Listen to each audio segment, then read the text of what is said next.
joined this morning, bit of a croaky voice. It's got nothing to do with extra. I can't even speak. I need to start again. Joining us this morning, we've got number 1 Badger Sam Cooper. Hello. And number 2 Badger James Bledge. We are in the Majestic Suite in Harrogate. We've got a bit of a croaky voice this morning. We're going to power through this. Is that purely from your talking? Exactly, just talking non-stop. The conferences and the further education pledge. Nothing to do with Nothing to do with E.C. Mahoney. And the late nights. Yeah. And the craft brewery. Yes, that's probably could well be part of it. But yeah, we struggle on. But we've obviously been hitting Harrogate hard this week. The halls, the education, and the evening networking. But one of the good things we've been doing, obviously, is meeting some really interesting people. And this morning we are joined with Matt Plested, who's a course manager from Stoneham Golf Club. Good morning. And we're going to just catch up about Matt's extremely interesting career and, more importantly, all the projects he's been doing, because I think of all the greenkeepers I know, Matt is a project badger. Wow. He's like, he takes Sean McLean at Birkdale and Princess to another level, because he's done more than any greenkeeper I know when it comes to changing his course around. Won awards for it. Nominated for awards. Robbed of awards, but we won't talk about that. Yeah, you've won awards in my mind. Yeah. And yeah, so Matt, take it away. Let's give everyone a kind of quick rundown of your career to date. I haven't got a fascinating career like some of the other guys I've listened to on the podcast, but I started my career in Hampshire. I was a junior member of a club from the age of 8, and ended up doing my work experience there because I thought that should be great for me just to play golf more. Actually got on the greenkeeping side and loved it, absolutely loved it. And they took me on and I started my apprenticeship with them. I worked there for 5 years, and in that 5 years I met a very attractive woman. Scottish woman. Yeah. And then when she moved to London to university, I was travelling up and down to London, and another club from London got hold of me and said, "We hear you're travelling 2 hours each way. Do you not want to come and work for us?" So I moved from Leon Solent in Hampshire to Hendon in central London, which is a kind of pretty Irish-dominated club, very, very drinky, great golf course, a really good members club, and I lived with the pros, and I don't think I've ever laughed so much in my life. You know, the house we had was superb. The back room didn't even have a dining room in it. It just had golf clubs in it. You know, sounds like my dream house. Sounds a bit like my house. That is your house. Yes, lazy boy sofas and golf on TV all the time, and us lot trying to play as many top 100 golf courses as we could because we knew people. And I had a bigger card, and they had the PGA, and we just fleeced it. Literally, they went everywhere and played, and it was brilliant. And what age were you then? I was 19 when I moved to London, and then. At 20, I was first assistant at Hendon, and then at 23, I think it was, I moved to Oldfield Manor in Hertfordshire as a deputy. They had open qualifying come up, and they asked me if I could go in and be part of the team for that, to sort of help the liaison between the course manager and the team. I did that, and actually what happened there was second open qualifying we held, the course manager got ill, and actually I got involved a lot more with the RNA and actually really enjoyed it and thought to myself, I can do this, even though I was only sort of 24. At that time I'd done Wentworth many years as tournament support, and 26 I got the course manager's job at Muswell Hill in central London, so I moved back into London for that job. And Muswell Hill, for those who don't know it, that's a Willie Park Junior course. Again, it's a members club. 1893, fantastic. Obviously they've sold land, all the clubs in central London have sold their land off and it's back down to its bare bones, but it's a great golf course and a great membership, and I had the best time there. That's close to the centre of London, isn't it? I took over, most people remember it because I took over, it had a huge fire just as I took over, and they lost everything. We lost the irrigation system, we lost the pump house, we lost everything. Every single machine had blown up. We were left with a shovel, and that was it. And I kind of borrowed, I was 26, my first course manager's job. I had hardly any staff. I borrowed machines from friends, from golf courses. We were cutting tees with ferro mowers. We were literally whatever we could get our hands on. And every time I thought the golf course, this was June, and every time I thought the golf course was going to die because of heat, it rained. All right, perfect. Every single time. That's karma, though. You must have been a good boy. And then we had some course redevelopments that took place because of that. The council wouldn't let us put the sheds back where they were because it was too close to a school, so we had to move the 17th hole. I had to move the putting green, the 17th hole. I then went on to drain a large amount of the greens at the club, rebuilt bunkers, woodland management project. And then I'd always had my eye on Stoneham, which is where I am now as course manager. And funny enough, my wife was on maternity leave, and she sent me a picture of the advert, and I was like, "How bored are you on maternity leave to be going through the Bega mag?" Yeah. She's looking for your name. And then it was, we are a Willie Park Junior Club. We want to do a woodland management project. We want to do a bunker project. We want to do drainage. And I was thinking, I've just done this for the last 8 years. It just worked perfectly. And I moved back home, and that's basically where I'm from, that area. We moved back to living on the beach and absolutely loving life. That is a dream move, isn't it? That's when you talk about dream moves, like to have a course like that on your doorstep where you don't have to move your family or anything is amazing. And what was really interesting, I went back and I walked around the course, and I was so angry. I was so angry about the way it looked, the way the heather had all gone. I was like, first thing I said when I walked to the pro shop, where's the heather gone? Because I used to play it in the 90s and there was heather everywhere. And they said, they just didn't want it, so they cut it down. They cut it. It wasn't like just the trees or gorse or something. They got rid of it over time. Yeah, it was a speed of play issue. Yeah. So during the interview process, they asked if I thought the heather could come back, and I said, yeah, we can get the heather back. And that was one of our main targets, is to try and bring the heather back.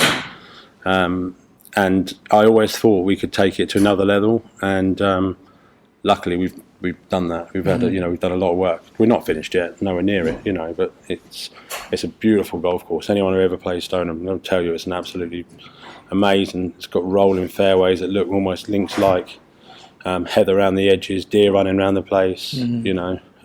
Steeped in history. When you came back, then how would you describe it? Obviously, the heather had gone. It looked rough. The greens. Very small. They didn't look like they'd been agronomically cut correctly. The OM levels were 14% in the top 20 mil. That's prudence, Sam. We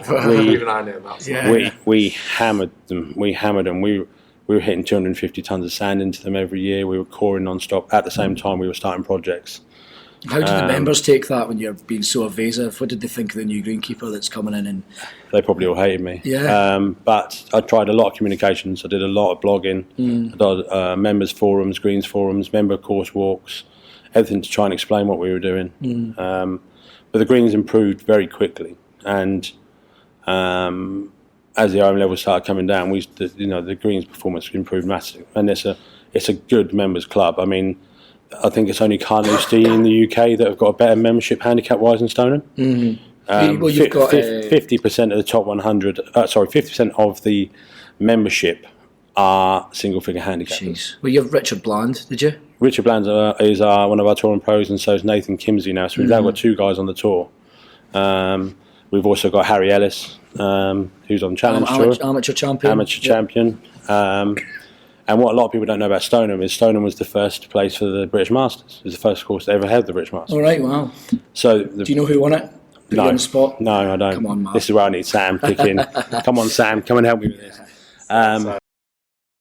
It used to be called the Dunlop Masters. Right. And the Dunlop factory was in Southampton, and that's where it was. And their first time they held it, they said, well, we're just going to call it the Dunlop Masters. We're going to invite the best of British. And everyone's got to play a 65i. And it's played at Stoneham, and then the great bit of history about the club is we're just actually walking in as Grant Frogley, Mr. Frogley, from Ladybank, and he's got a Scottish hamper with oh my goodness, potato scones, caramel, Diet scones, please. diet scones. Grant, you're a star. Is this for Matt? Is it? Yeah. So this is that good lady we spoke about at the start of the podcast, the Scottish lady that I met. She's missing home. She's won't let her move to God's country. So. no, it's too wet up there, Grant. That's amazing. Thanks, Grant. That was a nice little stop in. Yeah, That care package and a half there. that is a massive care I'm package. not sure that might be getting split. That is unbelievable. Yeah, it's good, isn't it? Yeah, so I ended up marrying the Scottish girl that I moved to London for, and then we had 3 beautiful children now. So Yeah, you have, yeah. And this was, Emma said to me the other day, I can't find potato scones anywhere, so I just put it on our WhatsApp group, and this is Grant bringing me a care package to take back from Harrogate. And the McGee's tatty scones are really good as well. Sam, have you ever had a tatty scone? I've not had a McGee's tatty scone. Jenny I've not had one outside of Scotland. So Marchbank's Bakers in Dumfries do a brilliant tatty scone. Really good. It's a bit more floury than that, but I just eat them dry. Like a lot of people put butter on them, or you fry them or whatever. They're great in a lawn sausage roll. But yeah. Anyway.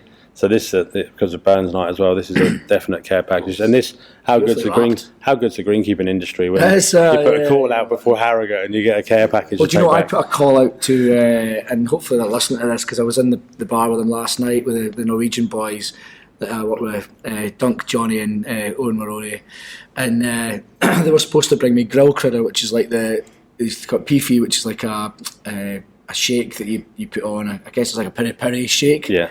But they put it on their chips in Scandinavia, and every year in Harrogate they would always bring me some, and they failed last night. So yeah, I'm expecting a delivery to Royal Liverpool Golf Club with that when I get back. Okay, well let's hope the post office sorts. What was the other thing? Remember, was it Lars used to bring something over when we had open qualifying? And it was hot Cheetos. It was cheese crunchers. Yeah, I was addicted to them as well. Anything is bad for you. Anyway, we digress. So we're off topic a bit. Yeah, sorry, but it's good. It's all good. It's all good. Let's go to your starting the kind of, you've had like 3 or 4 main projects, haven't you? Yeah. I mean, we've invested quite heavily in the golf course. We've rebuilt every bunker on the golf course, which was a unbelievable project. Lined? All lined with blind aligner. Bunker liner. How did that come through sequencing wise? So you started with with all of the greens, got them in shape. Well, it was all sort of going at the same time. Okay. So I started in 2015. 2016, we'd started the projects. We kind of hit the ground running. And that came from the club. They decided they wanted to. The bunker project they were sort of very keen on, and Ken Moody had done a report in 2012, and it still hadn't come to fruition. Right. We had a new chairman at the time, Nick Clayton, who was a real businessman, and he created the money that we needed to fulfill the projects. And he was brilliant, absolutely brilliant, totally driven, wanted things done. And we used Murray Long as well, who was our course consultant at the time. I think people have a sort of bad image and say, do people want to work with consultants? I'm quite honest and say I don't know everything. Actually, to work with people, and that's what I think a good manager is someone who actually surrounds himself with people that know stuff, and you learn from them. I've got a good agronomist, I've got good health and safety expert, I've got Murray I can talk to about the heather regeneration and stuff like that. And actually, why would I not surround myself with this? Not including my team, who've all got their own skills as well. Actually, the team at the club is everyone around the course. And I think that's kind of, when people ask me that question, are you nervous about the Open? It's no, because of the exact reason you just said there. Yeah. We've got John Ross that does our health and safety. Yeah, I've got a great couple of mentors, and all you guys in the WhatsApp group to bounce things off, and Ali Beggs is the agronomist, so that's what you're exactly right. And I hadn't done enough heather regeneration on bunkers to know what to do, and I tell you what I learned from Murray was unbelievable. He was course manager at Sunningdale and saw a massive changes through Sunningdale, and Sunningdale went up the rankings every year on year that he was there. So it was a great learning experience for me. We worked closely together for the first 2 or 3 years, and I just took loads from him. The bunker work was superb, lined, heather clad in areas that we just had to link it up. I learned about how big people do a lot of bunker projects and they only do the area around the bunker. We were stripping 50, 60 yards to get the right angles and tie it in, because people just don't, clubs don't see that spend. They don't want to see that you need to strip another 50, 60 yards and expense to rebuild it, but actually it ties the bunkers in. It's so important. I think it's such a thing. You see shaping around greens, and they'll just shape to the edge of a green because they don't want to curve a bit, and then there'll be a shape that just stops. Looks weird. There'll be shapes that, like you say, around bunkers, around the edges of, around if you're building some kind of dune or something to the side, and then you can have a flat hole, and then they stick something on the side. It just looks odd. Well, if it's unnatural on the eye, that's the thing, and one of the things I learned working with Murray is find those bits that do pop that you can link everything onto, and if you have to drag it out to it, drag it out to it. And the other thing they did at Sunningdale, which we've taken on as well, is we tried to hide as many paths as we can. And it just... They're unsightly. If you can have grass ones like we do, Bledge, you don't notice them, but if you're going to have a site where you need something... We're 150 metres of London clay, we're a wet golf course, but getting people around in the winter is essential, but we don't want to see them either. No. They're a necessary evil, but we need to negate people around the golf course, and that's part of our membership. We have to get them around, and it was great. We've done some great work on that. That was a 3-year project. One of the most interesting projects you've done has been the range because of all the landfill, etc. So maybe you want to talk us through that a little bit. Yeah, the academy project. I've got to be honest. As it started, the process started a little bit when I had my eye on the bunker project going, and we talked about doing it, and then the chairman that I spoke about was very driven. He went out and started getting tender prices in, and they had drawings done, and we started to get sort of whittle it down to the business side of could we make money on this and enough to fund rebuilding. And I've learned so much from this project now that it's hard to talk about it. There's so many little details that go involved to make something like this work. But so I then sit down in the first meeting, in the board meeting, and I get the first copy of the papers, as in the tender documents. And I look at the tender documents, and I'm looking down, and I can just keep seeing £4.10 for root zone. And I know we've got no topsoil on site. We're not that kind of golf course. We literally clay to the top, and then it's turf.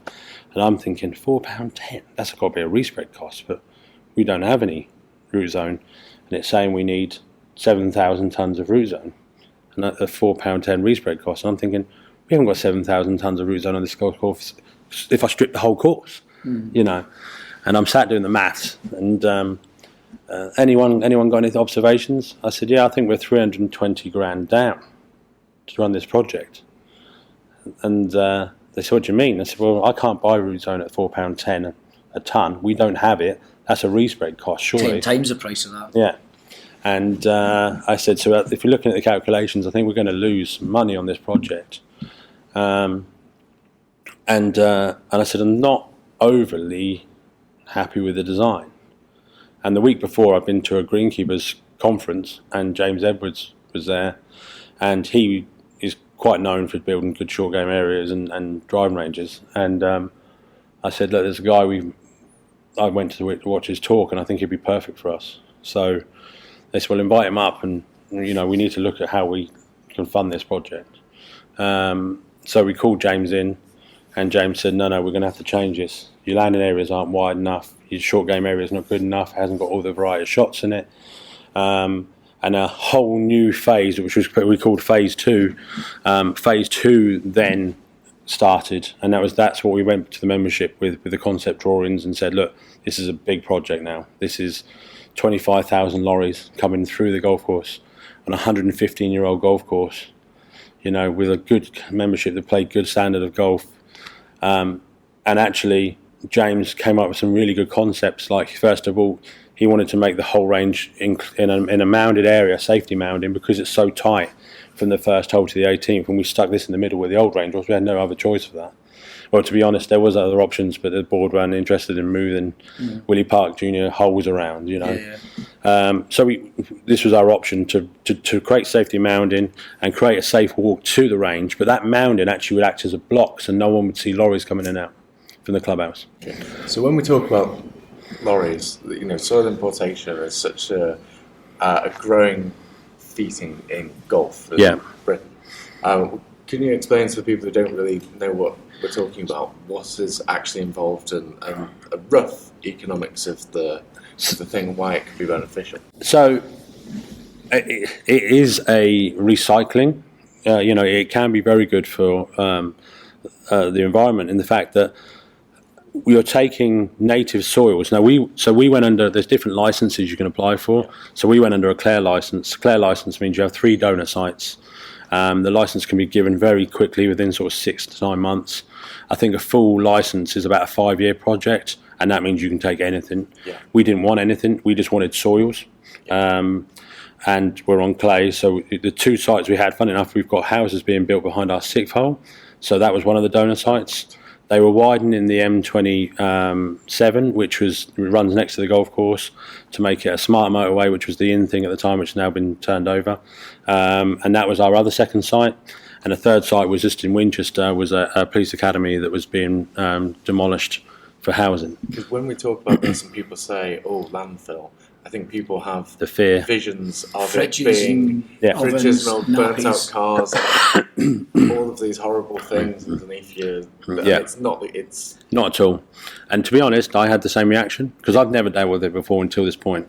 You remember the first lorry coming in and seeing what it dumped? I remember standing over it like Hawkeye, like I was going to, like the sheriff. I was going to. And the second lorry, and the third, and the 50th. I was going to. I mean, I didn't trust any of the companies that came into tender, and that's probably shows you how little I knew about it. Because actually, I know the companies, I know how good they are, and actually, they explained it to me very well. If there's anything in that lorry that shouldn't be in there, you have EWC numbers on every ticket, and an EWC number tells you what's exactly in there. So I had a chart up in the office which told me what each EWC number meant, and I circled which ones we were allowed to take. If there's anything outside of that, they get triple the price for that lorry. So they want you to highlight if there's a problem. If someone's tried it on, the company want you to do that because they make the more money out of so they want it exactly what's coming into you to be what's there. And that was an interesting a learning curve, learning all about the EWC numbers, working with the EA, finding out what how they were testing the areas. It's there's so many little intricate details of this. I mean, the other things we did is obviously each lorry comes in, they give you a ticket. We fitted cameras up around the yard, and actually I had one of my staff in the office the next day counting lorries. So we would have 75 lorries in day one. They'd give us the tickets for 75 lorries on. We would then go on the cameras, fast forward the day before, check number plates, check that's what their EWC number was, and sign it off to make sure there was no discrepancies between us. It's a lot of work. It's a big business. It can generate a lot of money if you spot any mistakes. If you do it properly, then you can generate good. But no, so what was basically happening was these were farmers' fields that were being changed to housing, so they were stripping the topsoil off. And I actually went over and met the farmer and actually created a deal with him. I needed more topsoil for the mounding, and I couldn't afford to go and buy a root zone just to put under where the trees are going to go in long roughs. So we actually did a deal with the farmer where he took the topsoil off, we stacked that, and we paid for the lorries to extract that from there, but it was cheaper than me buying. So we used that on all the mounding, which has come back to bite me a little bit in the fact that you don't know what's in the topsoil. So we've had weed issues where we've had to be out spraying the mounds off for things like that. They've been quite green, but we've now worked through that with ways around it. But then we had to buy 7,000 tons of root zone for the outfield. But the way it works is that, they just dig down. It's just pure clay. You're just getting lorries of pure clay. Funny enough, the Winchester lot was chalk, and we actually used that to build the roads to run the lorries or the dumpers around the site. So in amongst it, we had all this chalk, but then once we got to a certain point, we had to smash that and spread that across, so we didn't have like layers of chalk through the project. And then when we got to the range, we ended up with chalk areas and clay. So. And you have to build all of the system infrastructure for getting the lorries on, like wheel spinners and Yeah, so we had wheel washes on site. We had roads. We had to move the roads 2 or 3 times because the project changed and it grew, and that we realised that because one of the things we tried to do was give the members something straight away. So we built the short game area very quickly, grew it in, and it meant that the members then had a short game area to go and practice on, while looking at the range still being built. And we had to rebuild the range from back to front, and that was really hard to do actually, because you're to get the levels. Me and James were having to stand on scaffolding at 5-10 meters high and looking down the range to try and work the levels out. And just because project normally works backwards. You normally stand at the tee and work that way. You don't work from that end and work yourself back. Because of the incline into the 17th green, which was behind the range, we had to fill back to front. And which was the deepest part? Which was the deepest part, which is probably 25 metres deep. Never. Wow. So the lorries would back in, you'd have a dozer pushing it out, kind of thing? Yeah. And then we'd have shapers going into these areas once we got a bulk of material in places. The general overview of that as a business is whoever is building something, the developer is building the stuff, and the landfill company come and charge X for taking it away, and then you get the difference between basically what they negotiate, how much it costs them to shift it, and then it's an arbitrage between the two prices. Yeah, it definitely is, and depending on your location, it's what you're in central London and they're building Wembley Stadium next door. Yeah, so it's all everything's a bit different, but as an overview, that's generally what it is. But under a Clare license, the money made from the project is put back into the project solely it's a turnkey operation. So you can't make a profit from it. But there are opportunities to benefit the whole club. Does that have implications for the club on the taxes and things? Yeah, we ended up paying corporation tax. You pay corporation tax. So one of the things as part of our deal, and not everyone's deal was going to be the same as this, but a part of our deal was, because it was a turnkey operations, the transport company paid all of our bills to rebuild the range. Yeah. So that was part of the deal. So they picked up all the VAT, they picked up everything on their side of it. It just meant that it was their project in total, but I actually was the project manager. We appointed our shapers that we wanted to appoint. We did what we did, but what would happen is every invoice would come to me and be paid for by the transport company. So effectively, the club didn't see that money.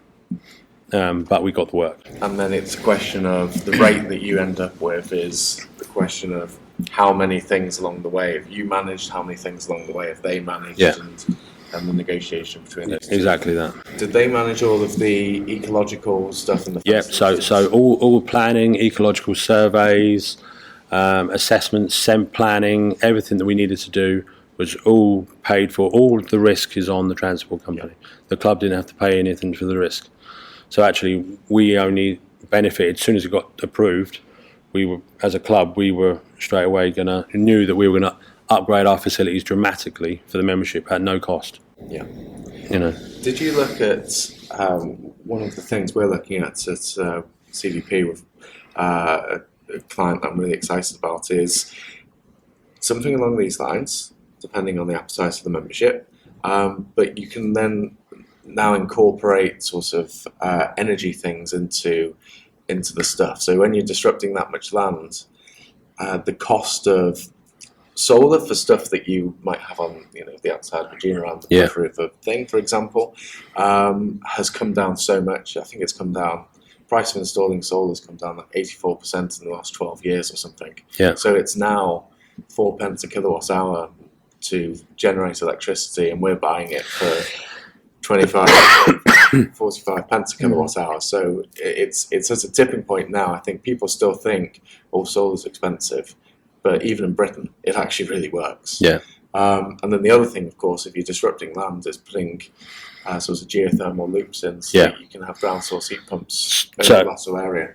So again, another project which is currently in for planning is for us to build a new reservoir project. Yeah.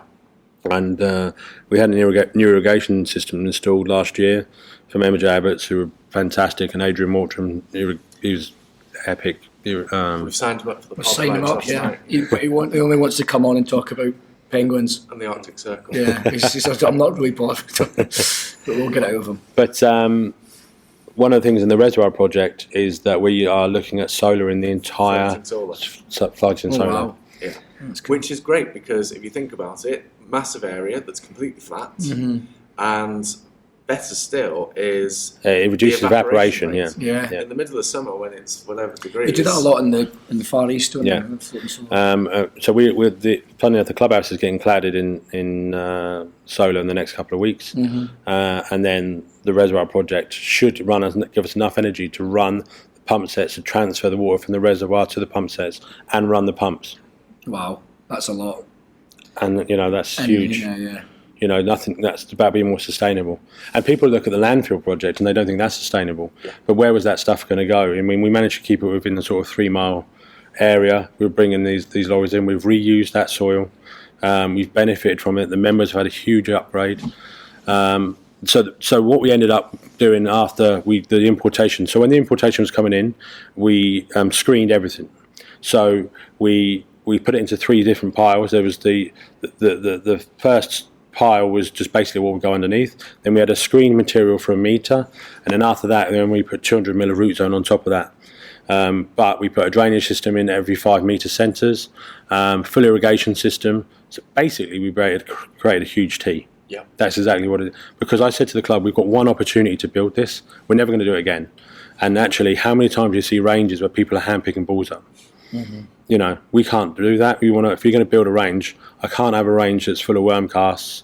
We need a range that's because it's sandy, we can get out and use the ball collector all the time. It's not getting covered in worm casts. The balls aren't getting ruined. The balls aren't getting plugged. Happy Pro is a happy greenkeeper a lot of the time. He's picking up stuff. And so that was a decision that was made, and it cost a lot more money to do it that way. I remember ringing up my sand rep for 7,000 tonnes. I've never met someone so delighted. Yes. It just doesn't get those kind of orders. But and then from that stage on, we then put synthetic greens in 5 synthetic greens, and then we ended up doing synthetic bunkers as well. And the reason for that was James wanted to have a look of holes on the range. Yeah. And to look, because people just don't want to hit to a field anymore. You want to imagine you're hitting shots into different greens and different lengths.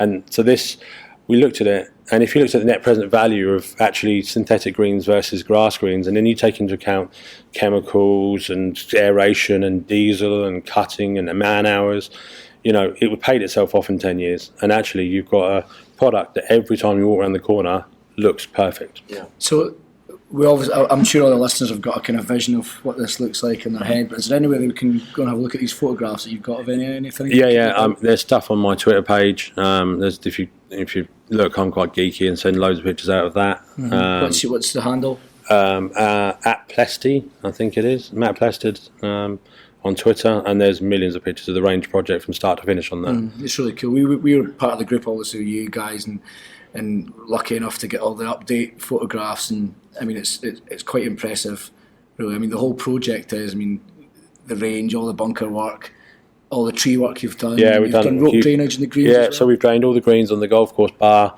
2 that were deemed dry enough. And funny enough, one of them this winter hasn't delivered, so we're probably going to end up doing one more. That would be 19 greens. So as a club, we've rebuilt all the bunkers. We've rebuilt all the pathways on the golf course. We've tarmacked certain pathways because of heavy washdown, rubber crumbed anything on the slope. We've rope drained all the greens, pipe drained a couple of greens, rebuilt 1 green. We've drained fairways. We've rebuilt tees. We've taken over 5,000 trees off the site. It's a huge project. What have you managed to get your OM down to from 14? So actually my OM went too low in 2019. I was 2.8. Jeez. That's dream. And actually, I had my agronomist saying to me, "You need to take a step back." So now we're sitting around sort of 4 or 5. That's phenomenal. What I've been really pleased at is we've actually really worked on the OM levels at lower levels, and they were really high. But we've now got all them into target zone, and that's just been monthly light aerations. Just trying to feed the soils a little bit, trying to get the biology going a bit more, and our soils used to look terrible. We used to take them out and it would be like grey and black, and now they're a beautiful colour, good root development. And we've put a lot more bents into the greens now. That was the driver behind it. We wanted to be a bit more sustainable. But I'm using creeping bent rather than brown top bent because I've got a membership who want quick greens, and there's new cultivars out there that are really good. So actually, what was happened to us before was the greens were getting so wet that you get all this bent development, and then suddenly you'd lose it again in the winter. So now we've put the drainage in. We're not getting those fluctuations so much, and we're draining down very quickly after the downpours, and we're holding more and more bent, and it's definitely benefiting. The course.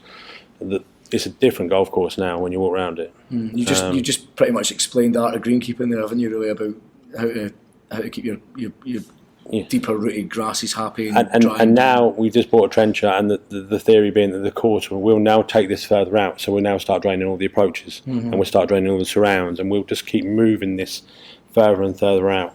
I'm lucky. I've got a great team of lads who have just been unbelievable.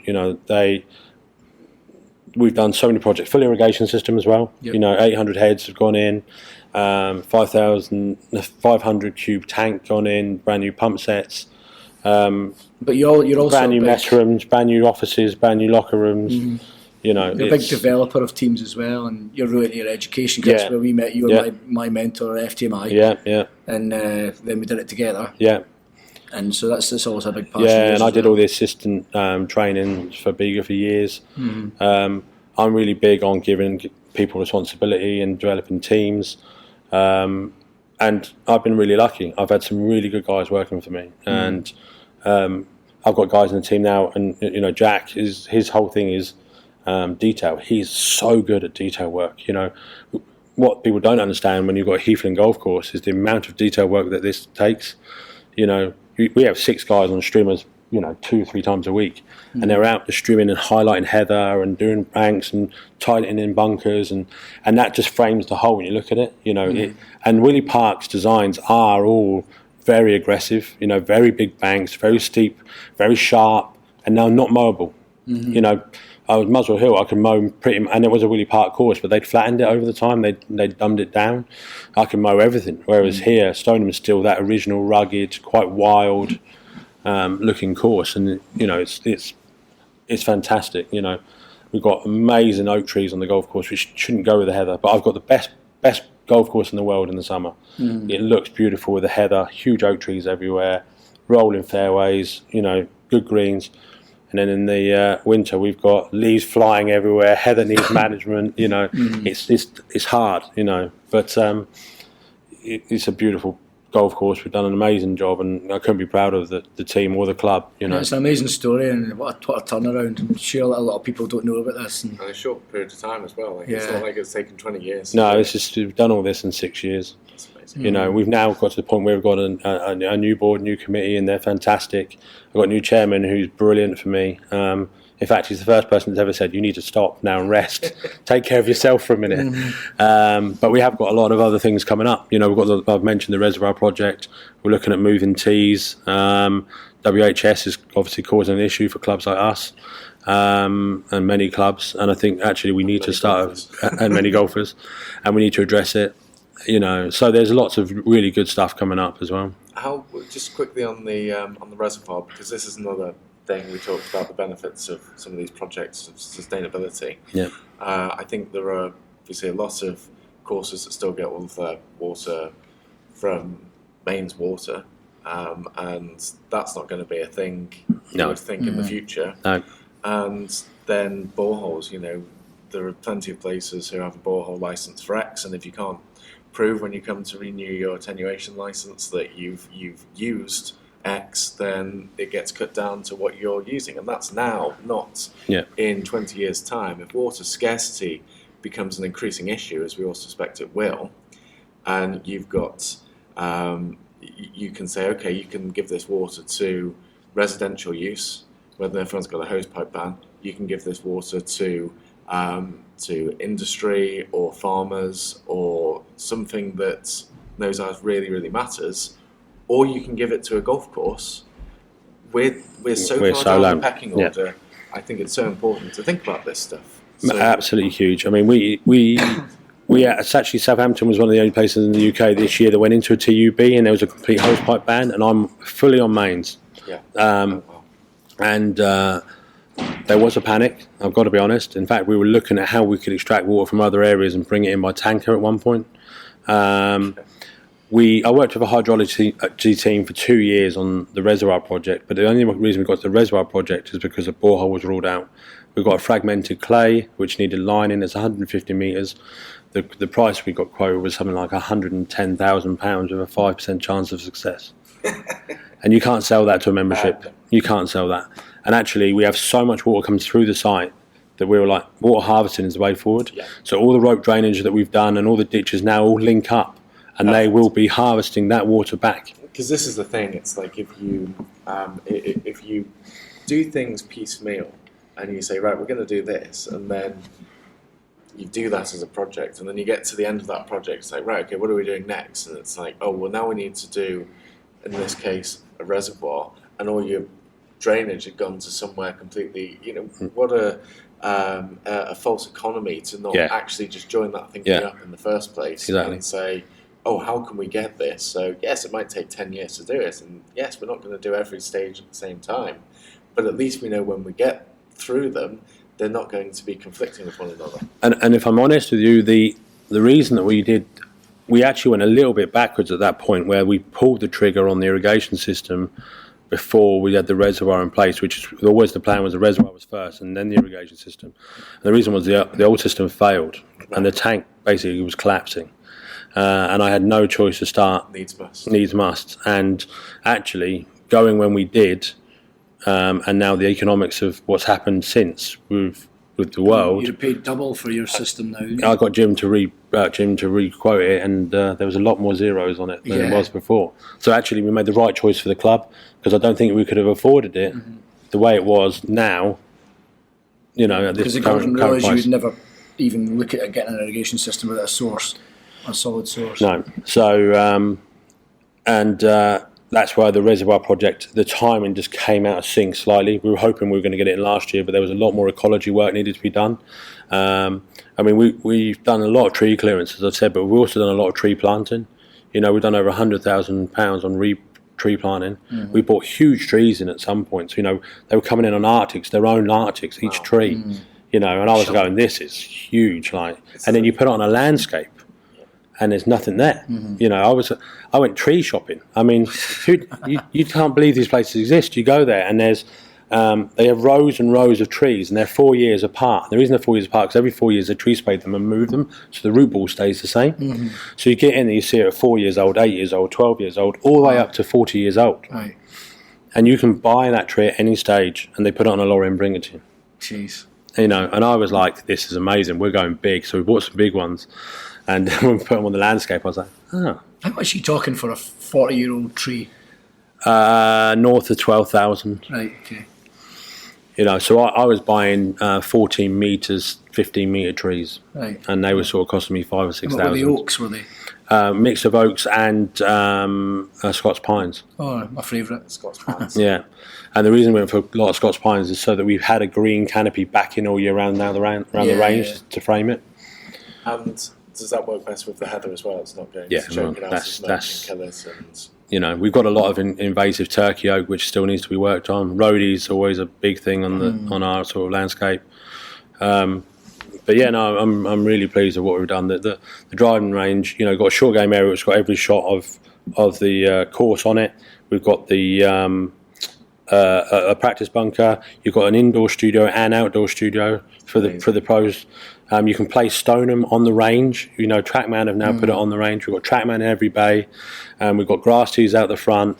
Stoneham members are the luckiest members in Britain. Honestly, the most amazing thing about this project is that they haven't had to, apart from the normal inflationary rises that any membership clubs had, they haven't had to pay for any of this. They've not paid for the drainage. They've not paid for the pathways. They've not paid for the range upgrade, the bunkers. I think the general premise of what I was getting at when I say how exciting it is that this is something that golf clubs are looking at now.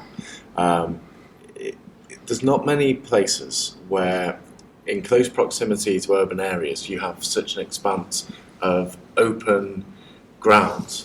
So you can do the soil importation things as a thing that makes economic sense for a club. You can do the energy things that we touched upon earlier. You can have the benefits of, how much have we tarmacked and concreted over in Britain, and then there's flash flooding because the way the rain falls now, it's more extreme. You have a densely populated urban area, and there's nowhere for that water to go. It can't get into the groundwater quickly enough, and it just stays on the surface. Well, the turning areas into aquifers and actually using the land that people have, for a long time, golf has been bad for the environment. Well, it's utter rubbish. If we do it properly, there are so many things that golf can actually help fix, and that's something I'm really passionate about. So it's great to see that that's actually happening in the real world. And do you know what? Fair play to our membership.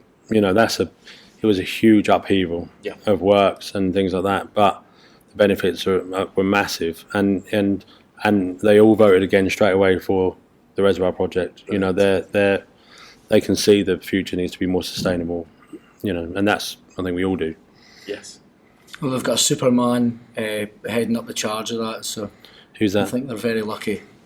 Yeah, it's an interesting story, and for me, it's great to be reminded about it. Even though we talk every day, it's nice to hear it all again, because it's just, I find it fascinating, and you should be very proud of your team. Everything you've done. I mean that. Yeah. So thanks very much for coming on. Thank you very much. You've been a fantastic guest, and I find that very interesting. Yes, very much so. Thank you very much. Looking Thanks, forward to Sam. seeing it at Stoneham.